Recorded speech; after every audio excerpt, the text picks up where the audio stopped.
നമസ്കാരം, മലയാളി വാർത്തയിലേക്ക് സ്വാഗതം. അവസാനം ഇന്ത്യയുടെ വില ട്രംപ് പറയുന്നു. ഗാസയുടെ പുനർനിർമ്മാണത്തിനും ഭരണത്തിനും മേൽനോട്ടം വഹിക്കാനായി US പ്രസിഡന്റ് ഡൊണാൾഡ് ട്രംപ് രൂപീകരിക്കാൻ ഉദ്ദേശിക്കുന്ന സമാധാന സമിതിയിൽ ഇന്ത്യക്കും ക്ഷണം. ട്രംപ് അധ്യക്ഷനാവുന്ന സമിതിയിൽ നേരത്തെ പാകിസ്ഥാനും ക്ഷണം കിട്ടിയിരുന്നു. 60ഓളം രാജ്യങ്ങൾക്കാണ് സമാധാന സമിതിയിലേക്ക് ക്ഷണം കിട്ടിയത്. പലസ്തീനും ഇസ്രായേലിനും സ്വീകാര്യമായ രാജ്യം എന്ന നിലയ്ക്കാണ് ഇന്ത്യയെ US കാണുന്നത്. ഇസ്രായേലുമായി തന്ത്രപരമായ പങ്കാളിത്തം പിന്തുടരുന്ന ഇന്ത്യ പലസ്തീന് മാനുഷിക പിന്തുണയും സഹായവും നൽകുകയും ചെയ്യുന്നു. ഈജിപ്ത് വഴി ഗാസയിലേക്ക് സഹായം അയച്ച രാജ്യങ്ങളിൽ ഇന്ത്യയും ഉൾപ്പെട്ടിരുന്നു. വെടിനിർത്തലിന് ശേഷം ട്രംപിന്റെ 20 ദിന സമാധാന പദ്ധതിയുടെ ഭാഗമായിട്ട് ജനുവരി 15-നാണ് സമാധാന സമിതി രൂപീകരിച്ചത്. ഭാവിയിൽ രാജ്യാന്തര സംഘർഷങ്ങൾ പരിഹരിക്കാനുള്ള സംവിധാനമായും സമാധാന സമിതിയെ മാറ്റാൻ ഉദ്ദേശമുണ്ട്. അതേസമയം ഗാസയിലെ സമാധാന സമിതി അംഗങ്ങളെ തിരഞ്ഞെടുത്ത US പ്രസിഡന്റ് ഡൊണാൾഡ് ട്രംപിന്റെ തീരുമാനത്തെ എതിർത്ത് ഇസ്രായേൽ പ്രധാനമന്ത്രി ബെഞ്ചമിൻ നെതന്യാഹു നിയമനങ്ങൾ ഇസ്രായേലുമായി ആലോചിച്ചിട്ടല്ല നടത്തിയതെന്നും രാജ്യത്തിന്റെ നയങ്ങൾക്ക് വിരുദ്ധമാണെന്നുമാണ് ആരോപണം. ഇക്കാര്യത്തിലുള്ള ആശങ്ക US സ്റ്റേറ്റ് സെക്രട്ടറി മാർക്കോ റൂബിയോയെ അറിയിക്കാൻ ഇസ്രായേൽ വിദേശകാര്യമന്ത്രിയെ ബെഞ്ചമിൻ നെതന്യാഹു ചുമതലപ്പെടുത്തിയിരിക്കുകയാണ്. സമാധാന സമിതിക്ക് കീഴിലുള്ള ഗാസ എക്സിക്യൂട്ടീവ് ബോർഡിന്റെ ഘടന സംബന്ധിച്ച പ്രഖ്യാപനം ഇസ്രായേലുമായി സംസാരിച്ചിട്ടല്ല. ഇത് ഞങ്ങളുടെ നയത്തിന് വിരുദ്ധവുമാണ്. ഈ വിഷയത്തിൽ US സ്റ്റേറ്റ് സെക്രട്ടറിയുമായി ബന്ധപ്പെടാൻ പ്രധാനമന്ത്രി വിദേശകാര്യമന്ത്രിയോട് ആവശ്യപ്പെട്ടിട്ടുണ്ടെന്നും ഇസ്രായേൽ പ്രധാനമന്ത്രിയുടെ ഓഫീസ് എക്സിലെ കുറിപ്പിലൂടെ വ്യക്തമാക്കുകയും ചെയ്തു.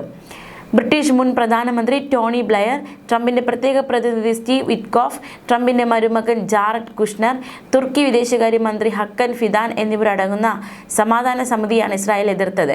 ഗാസ സംഘർഷം അവസാനിപ്പിക്കുന്നതിനുള്ള 20 ദിന സമാധാന പദ്ധതിയുടെ 2ാം ഘട്ടത്തിന് മേൽനോട്ടം വഹിക്കുന്നതിനായി രൂപീകരിച്ച സമിതിയിലെ അംഗങ്ങളുടെ പട്ടികയും വൈറ്റ് ഹൗസ് വെള്ളിയാഴ്ച പുറത്തുവിട്ടിരുന്നു.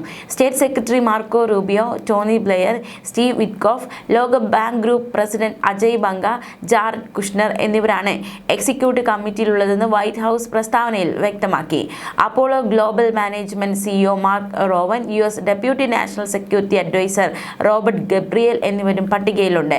ഭരണപരമായ ശേഷി വർദ്ധിപ്പിക്കുക, പ്രാദേശിക ബന്ധങ്ങൾ മെച്ചപ്പെടുത്തുക, പുനർനിർമ്മാണം, നിക്ഷേപം ആകർഷിക്കൽ എന്നിവയുൾപ്പെടെ ഗാസയിലെ നിർണായകമായ വിവിധ കാര്യങ്ങൾക്ക് എക്സിക്യൂട്ടീവ് ബോർഡ് അംഗങ്ങൾ മേൽനോട്ടം വഹിക്കുമെന്ന് വൈറ്റ് ഹൗസ് അറിയിച്ചു. ഗാസയിലെ യുദ്ധം അവസാനിപ്പിക്കാൻ US മധ്യസ്ഥതയുള്ള പദ്ധതിയുടെ 2ാം ഘട്ടം തുടങ്ങുമെന്ന് സ്റ്റീവ് വിറ്റ്കോഫ് പ്രഖ്യാപിച്ച ദിവസങ്ങൾക്കുള്ളിലാണ് പുതിയ നീക്കം. അതേസമയം ഗ്രീൻലൻഡ് വിഷയത്തിൽ അധിക തീരുവ ചുമത്തുമെന്ന ഭീഷണിയിൽ US പ്രസിഡന്റ് ഡൊണാൾഡ് ട്രംപിന് മുന്നിൽ വിട്ടുവീഴ്ചയ്ക്കൊരുങ്ങാതെ യൂറോപ്യൻ യൂണിയൻ. കഴിഞ്ഞ ജൂലൈയിൽ US-മായി തുടങ്ങിയ വ്യാപാര കരാറിലെ ചർച്ചകൾ മരവിപ്പിക്കുമെന്ന് യൂറോപ്യൻ യൂണിയൻ നേതൃത്വം പ്രതികരിച്ചു.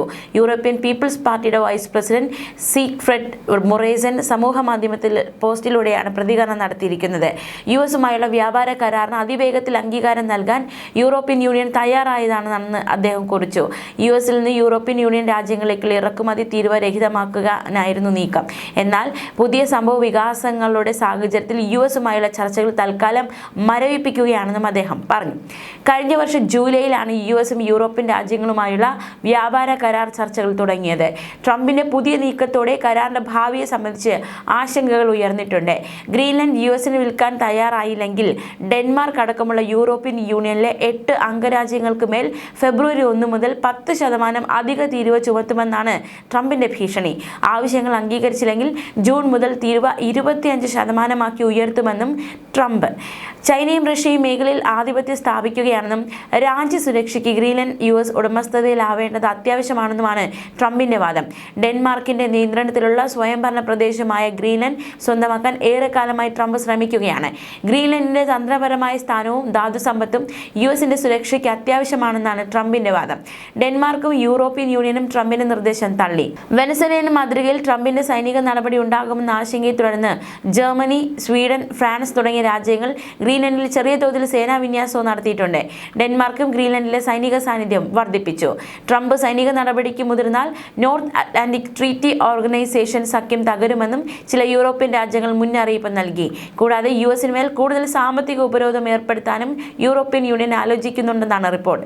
അതേസമയം ചില US ഉൽപ്പന്നങ്ങൾക്ക് നൽകിയിരിക്കുന്ന തീരുവ ഇളവ് പിൻവലിക്കാനാണ് യൂറോപ്യൻ യൂണിയന്റെ നീക്കം. യൂറോപ്യൻ രാജ്യങ്ങളിൽ പ്രവർത്തിക്കുന്ന അമേരിക്കൻ കമ്പനികൾക്ക് പിഴ ചുമത്താനും നിരോധനം ഏർപ്പെടുത്താനുമുള്ള സാധ്യതയും പരിശോധിക്കുന്നുണ്ട്. അങ്ങനെ വന്നാൽ ഗൂഗിൾ, മെറ്റ, എക്സ് തുടങ്ങിയ കമ്പനികൾക്ക് വലിയ തിരിച്ചടിയാകും. അതിനിടെ മറ്റൊരു വാർത്തയിലേക്ക് നമ്മൾ പോകുകയാണ്. വടക്കൻ സിറിയയിലെ അലോയിൽ ഉൾപ്പെടെ അലോപ്പോയിൽ ഉൾപ്പെടെ അതിരൂക്ഷമായ പോരാട്ടത്തിൽ ഏർപ്പെട്ടിരുന്ന കുർദ് സേനയായ സിറിയൻ ഡെമോക്രാറ്റിക് ഫോഴ്സസ് സർക്കാരുമായി വെടിനിർത്തൽ കരാറുണ്ടാക്കി. തങ്ങളുടെ കൈവശമായിരുന്ന ദെയ്ർ എസോർ, റഗ മേഖലകൾ സർക്കാരിന് കൈമാറിയ SDF ഇനി പ്രതിരോധ ആഭ്യന്തര മന്ത്രാലയങ്ങളുടെ ഭാഗമാകും. പൂർണ്ണ മിലിറ്ററി റാങ്കുകൾ ഉൾപ്പെടെ ഉറപ്പാക്കിയാണ് ഇവരെ സർക്കാർ സേനയുടെ ഭാഗമാക്കുന്നത്. ദെയ്ർ എസോർ, റഗ മേഖലകളിലെ സ്ഥാപനങ്ങളുടെയും എണ്ണപ്പാടങ്ങളുടെയും അതിർത്തികളുടെയും നിയന്ത്രണം ഇതോടെ സർക്കാരിന് കിട്ടും. സിറിയ പ്രസിഡന്റ് അഹമ്മദ് അഷറ ഇന്നലെ US പ്രത്യേക പ്രതിനിധി തോമസ് ബറാക്കുമായി കൂടിക്കാഴ്ച നടത്തിയതിനു പിന്നാലെയാണ് SDFുമായി വെടിനിർത്തൽ. മിനസോട്ടയിലേക്ക് ആവശ്യമെങ്കിൽ വിന്യസിക്കാൻ തയ്യാറെടുക്കുന്നതിനായി ഏകദേശം 1500 സൈനികർക്ക് പെന്റഗൺ നിർദ്ദേശം നൽകിയതായി US പ്രതിരോധ ഉദ്യോഗസ്ഥരെ ഉദ്ധരിച്ച് വാഷിംഗ്ടൺ പോസ്റ്റ് റിപ്പോർട്ട് ചെയ്തു. സംസ്ഥാനത്ത് അക്രമം രൂക്ഷമാവുകയാണെങ്കിൽ വിന്യസിക്കാൻ തയ്യാറായിരിക്കണമെന്ന് സൈന്യം ഈ യൂണിറ്റുകൾക്ക് നിർദ്ദേശം നൽകി. കാറിൽ നിന്നിറങ്ങാൻ ആവശ്യപ്പെട്ട ICE ഉദ്യോഗസ്ഥരുടെ നിർദ്ദേശം ലംഘിച്ച യുവതിയെ കൊലപ്പെടുത്തിയതിനെ തുടർന്നാണ് മിനസോട്ടയിൽ പ്രതിഷേധം തുടങ്ങിയത്. മിനിയാപലിസിൽ ഇമിഗ്രേഷൻ ആൻഡ് കസ്റ്റംസ് എൻഫോഴ്സ്മെന്റ് ഉദ്യോഗസ്ഥർക്ക് നേരെ പ്രതിഷേധം നടക്കുന്നതിനിടെ വാഹനത്തിലെത്തിയ യുവതിയോട് ഉദ്യോഗസ്ഥർ പുറത്തിറങ്ങാൻ ആവശ്യപ്പെട്ടു. ഇതിന് പിന്നാലെ യുവതി വാഹനം റിവേഴ്സ് എടുത്തു. ഇതിനെ തുടർന്ന് യുവതിയുടെ മുഖത്ത് 3 തവണ ഉദ്യോഗസ്ഥർ വെടിയുതിർത്തു. കവയിത്രിയായ റെനി നിക്കോൾ ഗുഡ് ആണ് കൊല്ലപ്പെട്ടത്. 3 മക്കളുടെ അമ്മയാണ് കൊല്ലപ്പെട്ട റെനി. ന്യൂസ് ഡെസ്ക് മലയാളി വാർത്ത.